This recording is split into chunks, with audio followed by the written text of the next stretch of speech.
हम आर पार का मतलब ये विधानसभा का हम घेराव करेंगे। हम जो भी करेंगे वो हमारे जो सांसद साहब है हरीश जी।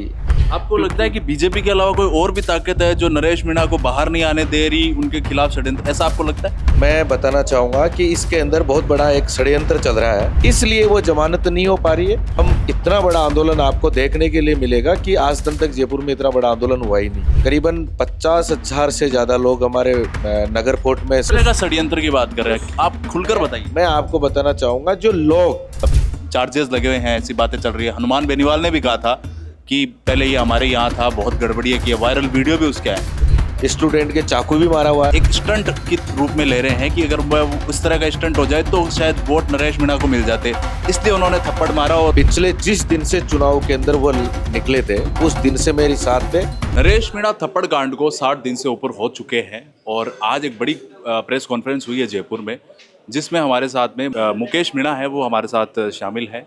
तो इनसे बातचीत करते हैं। काफ़ी युवाओं से इन्होंने बातचीत की, काफ़ी जोश उनका बढ़ाया। इनसे बातचीत करते हैं। मुकेश जी, अब तक रिहाई क्यों नहीं मिल पा रही है नरेश मीणा को? मैं बताना चाहूँगा कि इसके अंदर बहुत बड़ा एक षड्यंत्र चल रहा है। इसमें जो बड़े लोग हैं, जो राजनीतिक दल के जो बड़े ओहदे पे बैठे हुए हैं, उन लोगों का बड़ा षड्यंत्र इसके पीछे अब बड़ा हाथ है। जो ये किसी ना किसी एक नौजवान की और एक जो आदिवासी समाज में और एक जो एक मीणा समाज में, मैं तो मीणा समाज में नहीं कहूँगा, सर्व समाज का जो नेता है या आज युवाओं के बीच में जिसने अपनी एक अलग ही पहचान बनाई, एक अलग ही लोकप्रियता बनाई, उसका गला घोटने का काम ये सरकार में बैठे हुए लोग कर रहे हैं। ये जो जनप्रतिनिधि है, जो बड़े ओहदे पे बैठे हैं, वो लोग कर रहे हैं। इसके पीछे बहुत बड़ा एक षड्यंत्र चल रहा है, मैं आपको बताना चाहूँगा, इसलिए वो जमानत नहीं हो पा रही है। बाकी जो अभी आपने देखा और सुना भी सही, हमने नगर फोर्ट में मैंने बहुत बड़ी महासभा करवाई थी सर्व समाज की, उसमें मैं ही आयोजक था।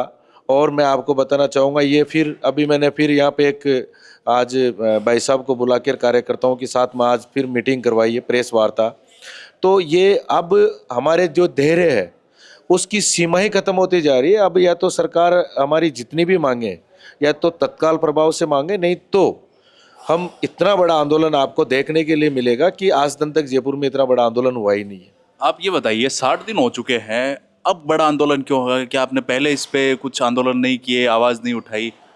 नहीं, हमने आंदोलन भी किए और करीबन 50,000 से ज़्यादा लोग हमारे नगर फोर्ट में सभा हुई है, बरवाड़ा के अंदर हमारी सभा हुई है और जगह जगह पे पूरे ओलो राजस्थान में मुख्यमंत्री जी के नाम के ज्ञापन भी दिए गए हैं।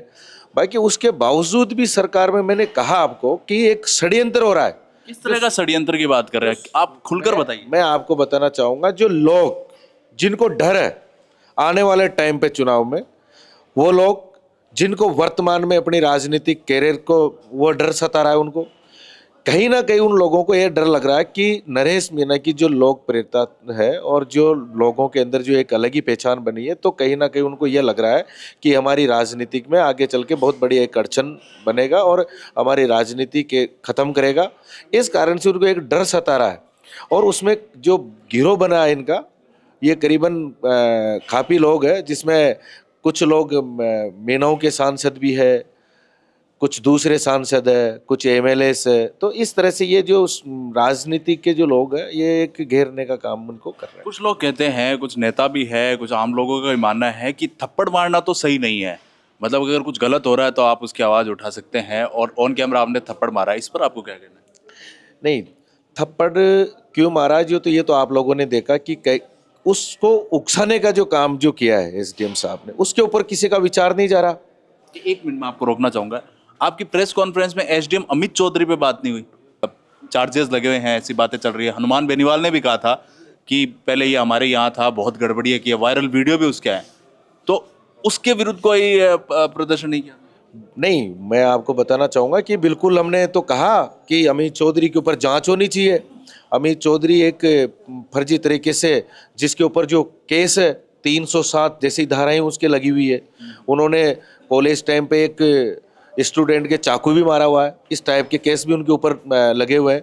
उसके बावजूद भी वो नौकरी के अंदर है, प्रशासन सेवा के अंदर है, तो ये तो बहुत बड़ी गलत है। यानी कि किसी न किसी घूस दे के बना हुआ अफसर है शायद, और मैं तो कहना चाहूँगा कि उसके ऊपर तत्काल प्रभाव से कार्रवाई होनी चाहिए। और हमने तो कहा कि कार्रवाई करके उसको सस्पेंड करना चाहिए, बर्खास्त करना चाहिए ऐसे आदमी को, जिसकी वजह से आज वहाँ पे जो इतनी बड़ी घटनाएं घट जाती उससे बचे। वहाँ पे कितने लोग मर सकते थे, कितने मकान टूट गए, कितनी करीब 100 से ज़्यादा गाड़ियाँ वहाँ जला दी इन लोगों ने, 4 व्हीलर जला दी, लोगों की लकड़ें टांगे सब कुछ, वहाँ कई लोग मर सकते थे। जो घटना पूरी की पूरी अमित चौधरी की वजह से हुई है। अगर मान लो अगर वो वोट नहीं डलवाता अमित चौधरी जी तो वो घटना होती ही नहीं, वो रेपट पड़ती ही नहीं। ये घटना क्यों घटी, घटना के बारे में भी तो जानो कि अमित चौधरी जी ने वहां पे क्यों उनके थप्पड़ पड़ी, किस लिए नरेश मीणा ने थप्पड़ दी। क्योंकि सारे जो काम अगर वोट नहीं डलवाते जबरन किसी से तो शायद ये काम होता ही नहीं।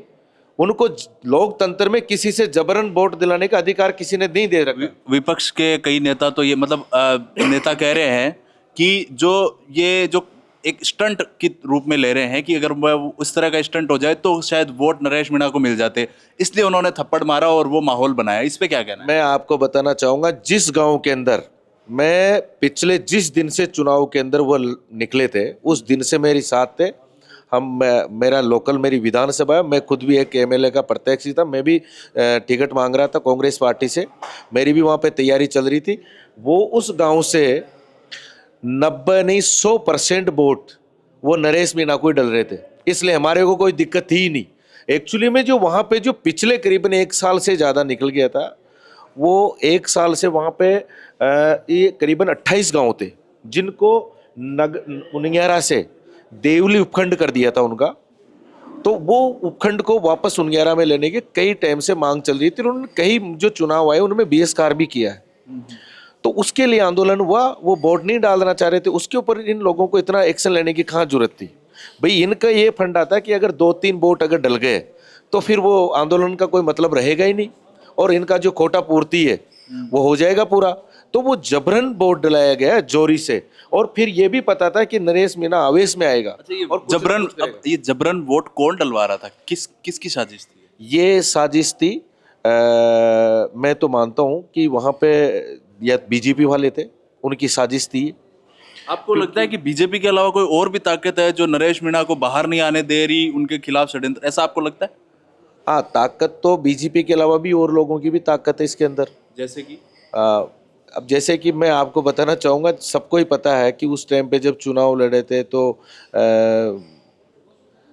हमारे जो सांसद साहब है हरीश जी, तो आज दिन तक वो उनको करीबन 2 बारी एमएलए, 1 बारी उनको सांसद बनाया, आज दिन तक उस गांव की तरफ गए नहीं। तो एक षड्यंत्र ही तो है। अगर ये षड्यंत्र नहीं होता, हो सकता है नरेश मीणा से उनका टकराव हो सकता है मुकेश मीणा से कहीं ना कहीं उनको ईर्ष्या भावना हो।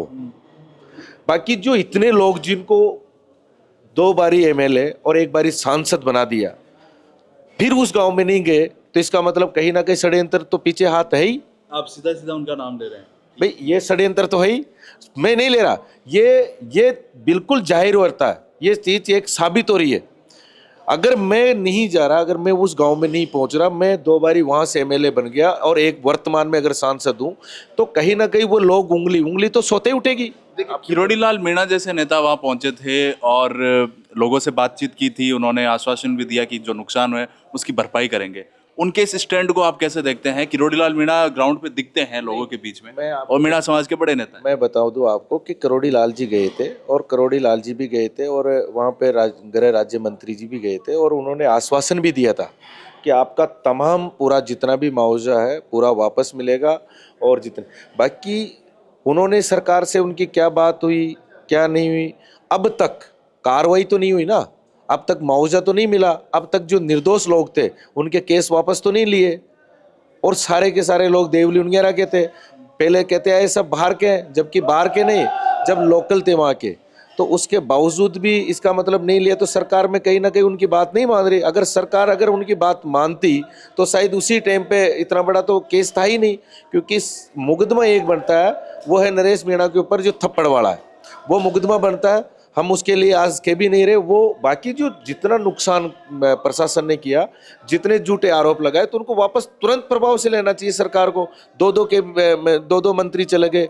उसके बाद कहीं ना कहीं करोड़ी लाल जी ने जो संघर्ष किया है, जो करोड़ी लाल जी ने सरकार बनाने में, अगर मैं कहता हूं अगर आज बीजेपी सरकार बनी है वो करोड़ी लाल जी की वजह से बनी है। उन्होंने दिन रात रोडों पे कांग्रेस के लिए मोर्चा खोल रखा था। उसके बावजूद भी आज उनको जो जगह मिलनी चाहिए वो जगह नहीं मिल पा रही, जो सुनना चाहिए वो नहीं हो रही। इसलिए वो वहां पे जो बोल के है वो सारे काम उनके हुए ही नहीं। मैं आखिरी सवाल करना चाहूँगा। आपने युवाओं से बातचीत की प्रेस कॉन्फ्रेंस में, और आपने कहा कि आर पार की लड़ाई करेंगे, कुछ अगर काट मारना होगा वो भी कर लेंगे। तो ये तो वापस वही हिंसा वाली बात हो नहीं नहीं नहीं, काट मारना नहीं है। हम आर पार का मतलब ये विधानसभा का हम घेराव करेंगे। हम जो भी करेंगे वो लोकतंत्र में जो एक आंदोलन की जो प्रक्रिया होती है उसी शांतिपूर्वक हमारा आंदोलन करेंगे और विधानसभा का हम घेराव करेंगे। आर पार की लड़ाई उसको कह रहे हैं कि हम जब तक हमारा मांगे नहीं मानेंगे, जब अनिश्चित काल के लिए हम धरना देंगे। ये है आर पार की लड़ाई। ये आपकी आर पार की लड़ाई है। तो वो नहीं है कि हम कोई जंग लड़ेंगे कोई उनसे। ये काम तो प्रशासन करता है, लोगों को मारने का और काटने का काम प्रशासन का है, वो हमारा काम नहीं है। हम तो लोकतांत्रिक लड़ाई लड़ेंगे, बस ये है, शांतिपूर्वक। शांतिपूर्वक। ठीक है, धन्यवाद।